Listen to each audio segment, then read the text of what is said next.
Hi, good afternoon, students. This is our second class of voice. In this class, I will teach you passive voice of present continuous tense. So let's start. In previous class, I taught you about passive voice of simple present tense. In this class, we will go through passive voice of present continuous tense. तो present continuous tense का सभी लोगों को structure पता हो, and that is subject plus am is are plus V4 plus object, यानी ये active sentence का स्ट्रक्चर होगा. अगर इस स्ट्रक्चर के अकॉर्डिंग सेंटेंस हो तो उसको चेंज करने के लिए क्या करेंगे, यानी पैसिव में चेंज करने के लिए हम लोग इस स्ट्रक्चर का यूज करेंगे, जो कि है subject plus am is are plus being plus V3 plus by plus object. ये एम इज आर कहने का मतलब am oblique is oblique are तीनों में से कोई एक अकॉर्डिंग टू सब्जेक्ट यूज होगा. Now we will go through the example देखते हैं कि कैसे चेंज होगा. Students are watching the match. ये एक सेंटेंस है जो कि किस टेंस में है, प्रेजेंट कंटिन्यूअस टेंस में है. किस टेंस में है, प्रेजेंट कंटिन्यूअस टेंस में है. तो हमने पहले ही बताया था कि एक्टिव का जो सब्जेक्ट होता है वो ऑब्जेक्ट बन जाता है और जो ऑब्जेक्ट होता है वो सब्जेक्ट बन जाता है. तो इसमें ऑब्जेक्ट कौन सा है, द मैच ऑब्जेक्ट है. तो ये सबसे पहले आ जाएगा, यानी सब्जेक्ट बन के आएगा the match. After that am is are. तो सब्जेक्ट क्या है, सिंगुलर है, इसीलिए इज का यूज होगा. इसका यूज होगा इज का, द मैच इज. उसके बाद बीइंग का, द मैच इज बीइंग. उसके बाद V3 का, मैच इज बीइंग. वॉच जो है वो वर्ब है, वॉच का V3 होगा वॉच्ड, बीइंग वॉच्ड. उसके बाद बाय ऐड करेंगे, बाय प्लस ऑब्जेक्ट. तो इसका जो सब्जेक्ट था वो ऑब्जेक्ट बन के आएगा इसमें, बाय स्टूडेंट्स.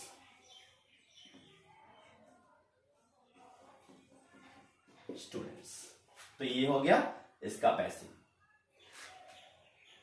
सेकेंड सेंटेंस देखते हैं. The teacher is teaching me English. तो हमने देखा कि इसमें एक ही ऑब्जेक्ट है, द मैच, लेकिन इसमें दो ऑब्जेक्ट है, एक मी ऑब्जेक्ट है और एक इंग्लिश ऑब्जेक्ट है. एक मी ऑब्जेक्ट है और एक इंग्लिश ऑब्जेक्ट है. तो हम लोग इसको दो तरीके से बना सकते हैं. एक तो पहले इसको सब्जेक्ट के रूप में लिख के, दूसरा इसको सब्जेक्ट के रूप में लिख के. तो मान लेते हैं कि ये ऑब्जेक्ट है, तो इसके अकॉर्डिंग बनाते हैं. तो मी जब सब्जेक्ट बन के आएगा तो क्या हो जाएगा, आई.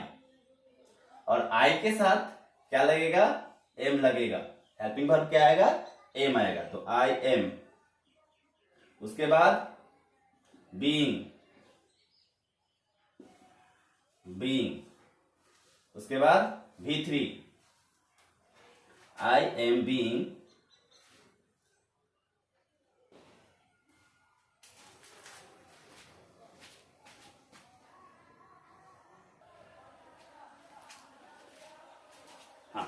तो मैं बता रहा था कि ये जो है ये सब्जेक्ट बन के आया, आई के साथ क्या लगेगा, एम लगेगा.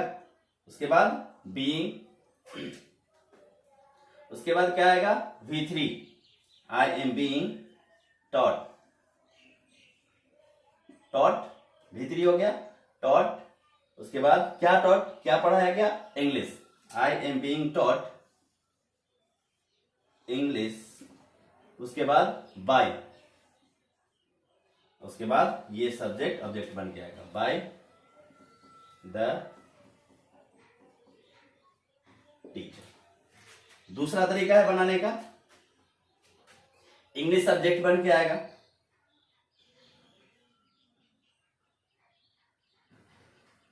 इंग्लिश, उसके बाद इंग्लिश के साथ क्या लगेगा helping verb, is, English is, उसके बाद बीइंग, उसके बाद English is being taught, V3 to me by the teacher. यह हमेशा ऑब्जेक्ट बन के आएगा दोनों में, इसमें भी और इसमें भी, taught to me by the teacher. ये हो गया पैसिव। एक और एग्जांपल देखते हैं, I am reading English, maths and science. इसमें 3 ऑब्जेक्ट है, इंग्लिश है, मैथ है एंड साइंस है। तो ये तीनों में से हम किसी को सब्जेक्ट बनाएंगे, हालांकि तीनों बनेगा, है ना, तीनों को हम लोग सब्जेक्ट के रूप में यूज करेंगे। तो इसका पैसिव होगा English,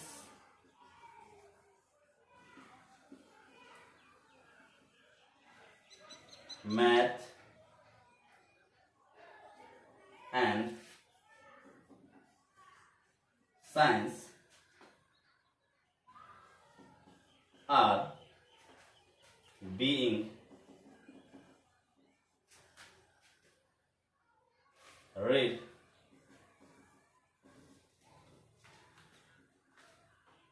by me।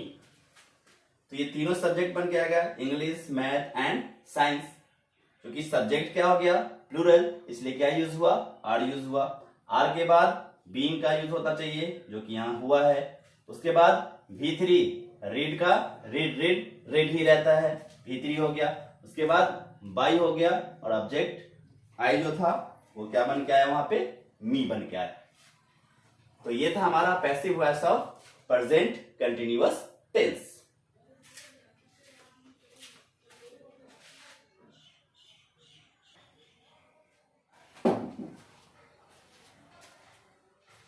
Now we will see the passive voice of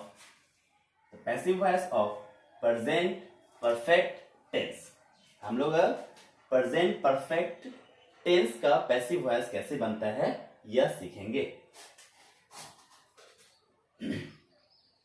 तो एक्टिव सेंटेंस का स्ट्रक्चर, यानी जो सेंटेंस एक्टिव वॉइस में होगा और वो प्रेजेंट परफेक्ट टेंस का होगा, तो उसका स्ट्रक्चर क्या होगा, subject plus has oblique have plus V3 plus object, इस स्ट्रक्चर पे होगा। और सेंटेंस जब इस स्ट्रक्चर पे होगा तो उसको चेंज करने के लिए हम लोग, यानी पैसिव में चेंज करने के लिए हम लोग इस स्ट्रक्चर का यूज करेंगे, जो कि है subject plus has oblique have plus being plus V3 plus by plus object. तो ये है हमारा पैसिव वॉइस का स्ट्रक्चर। अब हम लोग एग्जाम्पल से समझेंगे। There is one example written on the board is I have written a letter. ये सेंटेंस किस टेंस का है, प्रेजेंट परफेक्ट टेंस का है, क्योंकि सब्जेक्ट हैव V3 ऑब्जेक्ट, ये होता है स्ट्रक्चर प्रेजेंट परफेक्ट का। तो इसको जब चेंज करेंगे तो इस स्ट्रक्चर का यूज करेंगे। और पहले से रूल पता है कि इस सेंटेंस का जो ऑब्जेक्ट होगा, यह है ऑब्जेक्ट, तो ये सब्जेक्ट बन के आएगा। तो ये हो गया ए लेटर,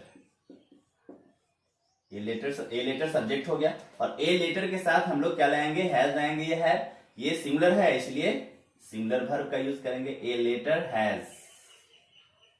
उसके बाद बीन के लिए कुछ सोचना नहीं है, a letter has been. After that verb का थर्ड फॉर्म, इसमें वर्ब कौन है, रिटन ऑलरेडी थर्ड फॉर्म में है, तो वैसे का वैसे लिख देंगे, written. Letter has been written, after that by add करेंगे। उसके बाद ऑब्जेक्ट, इसका जो सब्जेक्ट होगा ये इसमें ऑब्जेक्ट बन के आएगा। तो इसमें आई सब्जेक्ट है, तो ये आई ऑब्जेक्ट बन के आएगा, जो क्या हो जाएगा, मी में चेंज हो जाएगा, तो बाय मी, क्योंकि आई का ऑब्जेक्टिव फॉर्म मी होता है, ऑब्जेक्टिव केस मैंने बताया था। Next example is she has not loved me. इसी टेंस का ये निगेटिव सेंटेंस है, ये अफर्मेटिव सेंटेंस था, ये निगेटिव सेंटेंस है। हमने स्ट्रक्चर नहीं लिखा है क्योंकि इसमें कोई चेंजिंग नहीं होता है, जस्ट हैज हैव के बाद नॉट लग जाएगा, इसमें भी हैज हैव के बाद नॉट लग जाएगा। तो इसको चेंज करेंगे तो मी सब्जेक्ट बन के आएगा, तो मी का सब्जेक्टिव केस क्या होगा, आई, आई, और आई के साथ क्या यूज होता है, हैव, आई हैव, उसके बाद बीन, उसके बाद V3, सॉरी निगेटिव है ना, आई हैव के बाद नॉट लगेगा, उसके बाद बीन का यूज करेंगे, आई हैव नॉट बीन, उसके बाद V3 loved, loved already V3 में है यानी थर्ड फॉर्म में है, loved, I have not been loved, उसके बाद बाय, और उसके बाद ये सब्जेक्ट है, ये ऑब्जेक्ट बन के आएगा, बाय सी का हो जाएगा हर। तो ये हो गया इसका पैसेज। नेक्स्ट देखते हैं, एक WH क्वेश्चन है, who has not insulted me, who has not insulted me.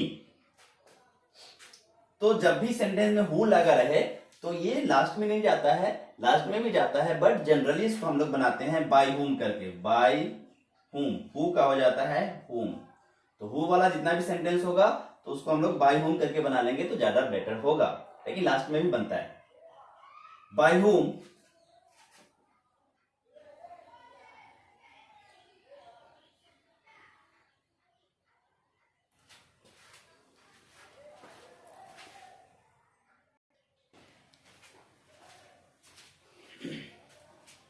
By whom, अब ये सब्जेक्ट बन के आएगा तो इसके साथ क्या वर्ब आना चाहिए, हैव आना चाहिए। तो बाय हुम हैव पहले आएगा, बाय हुम हैव आई, उसके बाद निगेटिव है तो not,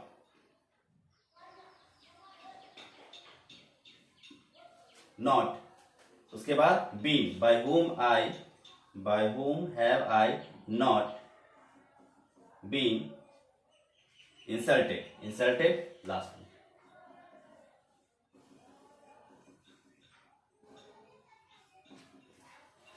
By whom have I not been insulted? Next one is somebody has stolen my pen. तो ये my pen जो है वो क्या है, ऑब्जेक्ट है, ये सब्जेक्ट बन के आएगा, my pen, my pen similar है इसलिए has ही आएगा, my pen has, उसके बाद been, उसके बाद स्टॉलन, ये इतना ही रहेगा। बाय समबडी नहीं लिखेंगे क्योंकि मैंने एक रूल बताया था कि समबडी, समवन, ये सब अगर सेंटेंस में सब्जेक्ट बन के आता है तो वो क्या होता है, डिसअपियर हो जाता है।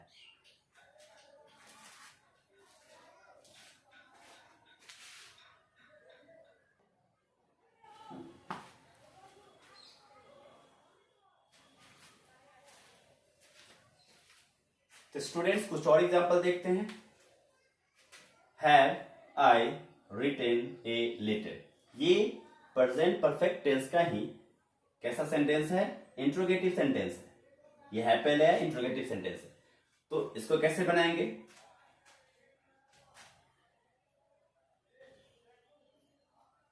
इसको थोड़ा देर के लिए भूल जाते हैं। आई रिटेन ए लेटर, तो ये जो लेटर ए लेटर है ये क्या बन के आएगा, ऑब्जेक्ट ऑब्जेक्ट है तो ये सब्जेक्ट बन के आएगा, ए लेटर। तो ए लेटर जब सब्जेक्ट रहता तो इसके साथ वर्ब क्या लगता, हैज या हैज लगता, तो हैज को पहले करेंगे, हैज ए लेटर, उसके बाद been, has a letter been, उसके बाद V3 रिटेन, उसके बाद बाय, और लास्ट में आई बन जाएगा मी, क्वेश्चन मार्क। तो बन गया has a letter been written by me. Next example है ये WH क्वेश्चन का। WH क्वेश्चन में ये वाई अपनी ही जगह पे रहेगा, ठीक है, वाई अपनी ही जगह पे रहेगा।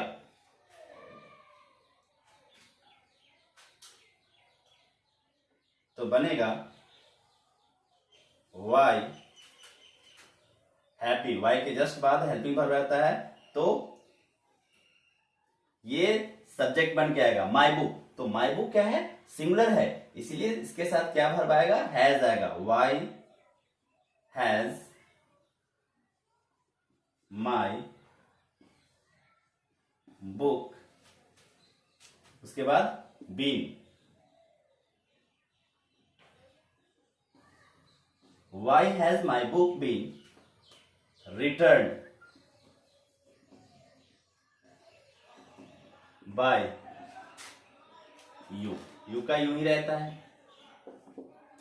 तो हो गया why has my book been returned by you, ठीक है। तो ये why अपनी जगह पर रहेगा और हेल्पिंग वर्ब जो है वो भी अपनी जगह पर रहेगा, लेकिन जो सब्जेक्ट होगा उसके अकॉर्डिंग क्या होगा, चेंज होगा। तो माई बुक सिंगुलर है, इसलिए सिंगुलर के साथ क्या लगता है, हैज लगता है, इसलिए यहाँ पे हैज लगा है। यही पे अगर यहाँ माई बुक्स रहता तो यहाँ पे क्या आता, हैव आता, ठीक है। तो ये हम लोग सीखे क्या, अफर्मेटिव सेंटेंस का, नेगेटिव सेंटेंस का, इंट्रोगेटिव सेंटेंस का और WH क्वेश्चन का पैसिव वॉइस बनाना हम लोगों ने सीखा। अब मैं प्रैक्टिस के लिए कुछ क्वेश्चन दे रहा हूं जो कि आप लोग नोट करेंगे और बनाएंगे।